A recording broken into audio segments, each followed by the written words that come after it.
Welcome to Polyamory Talk, and I'm Xanthia. Today, I'm going to talk about something that a lot of people have been asking me questions on. It's basically the communication. How do couples communicate and learn how to be polyamorous? How do you get past the jealousy, that kind of thing? And number one is be honest. Not only be honest, but be honest in a way that you're going to think of your partner's feelings when you say it. And also, when you're receiving this honesty, don't attack the person for being honest with you. If you attack the person for being honest with you, then they're going to be, more, gun shy about communicating with you in the future and being honest with you. If you punish them, if you punish them for telling you the truth, then they're not going to want to tell you the truth in the future. That's a very common issue that I've seen with a lot of people, unfortunately. So it's really important to be able to communicate, feel like that you can talk to your partner and feel like that you're not going to be attacked. Compromise. It's really important to be able to compromise. And what's good for the goose is good for the gander. So like if one of the partners want to be able to do something, the other partner should be allowed. And there's a lot, sometimes it can be imbalance in things, like I want to be able to do this and, but I'm uncomfortable if you do it because I'm insecure, or I feel insecure because you did this thing in the past. It's really important that when you're taking a step into a new relationship and being polyamorous, even with a lover that you've already been with, that's stepping into a new relationship. So you need to kind of like drop the shackles of the past and the judgments. And I know it's hard, but, communicate and with love and, with breathe and everything, and just let each other know what your desires are, what you're trying to get out of this thing, and why you want to do it, and how it can make you guys stronger as a couple. That's really important. Now, there's this book by Don Miguel Ruiz called The Four Agreements. Actually, I have it tattooed on my arm right here. It's be impeccable with your word.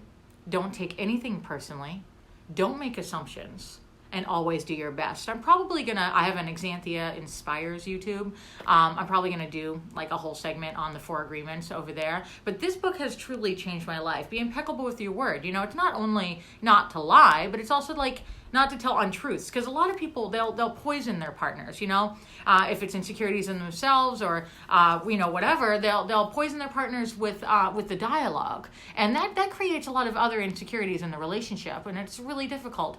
And then people get guarded, and then it's harder to communicate. So it's really important to, not attack your partner, not to be attacked. If you're being attacked, communicate and be like, hey, this is the thing that you said. This is how it made me feel. I appreciate it if, you don't say that again, or da-da-da. It's really important to be able to speak your feelings, and then once you get past that, and you guys both really want to try, and you're willing to compromise, meet each other halfway, then the relationship actually gets a lot more, simple and just flow, and it's easier to deal with stuff. My boyfriend and I, we've been together for 9 years, and we do still have some conflicts. Sometimes we say like certain people that we're not comfortable with, or that very rarely ever happens. I mean, it used to happen more years ago. He's more promiscuous than I am. I might only have 1 or 2 lovers a year, and they might last for years. And he has a lot more, and he doesn't keep them as long as I do. We have different ideas of what makes us comfortable in a relationship.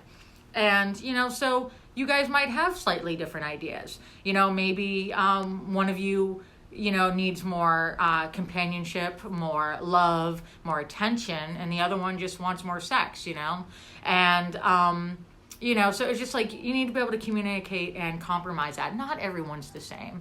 And that's why actually the Four Agreements, with this, I'm just going to keep pushing the Four Agreements. Learn the Four Agreements. Read that book. Listen to the audio book on YouTube here, The Four Agreements, it's really good. And once you learn to be impeccable with your word, don't take anything personally, don't make assumptions, and always do your best, once you learn that, it'll really help yourself in your relationship with your partner, also your family, jobs, friends, everybody. It's really important to be able to do that. And it's not what you say, it's how you say it.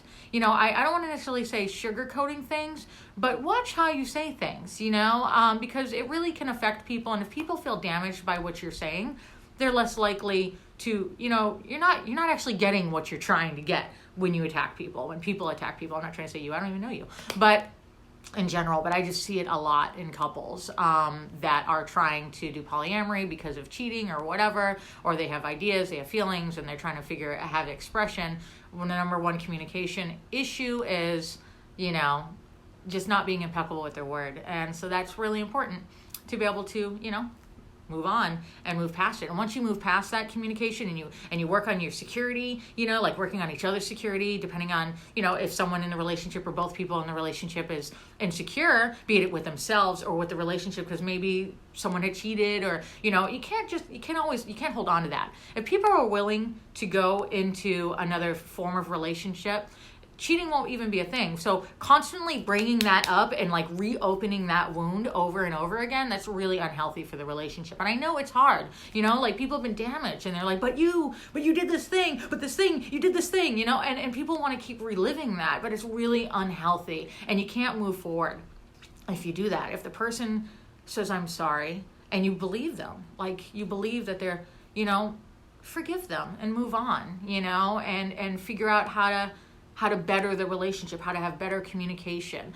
And, and that's really what I've seen a lot of it. A lot of the jealousy comes from insecurity. A lot of it also comes from people maybe feeling that I can't trust myself, so how can I trust you? A lot of cheaters are normally the jealous ones, unfortunately. So, being able to trust yourself and know that you can be honest with your partner, and that really goes both ways. Let me know in the comments if this answered your questions. I don't script any of this. I just sort of like hear the question and then I just sort of rant. So let me know what you think, if you think this was good. Subscribe, all that jazz. I'm going to be posting a lot more. I've got a lot of questions to go through. And so please do leave your comments and and I'll definitely get to them. Okay, and hey, I love you. You're beautiful.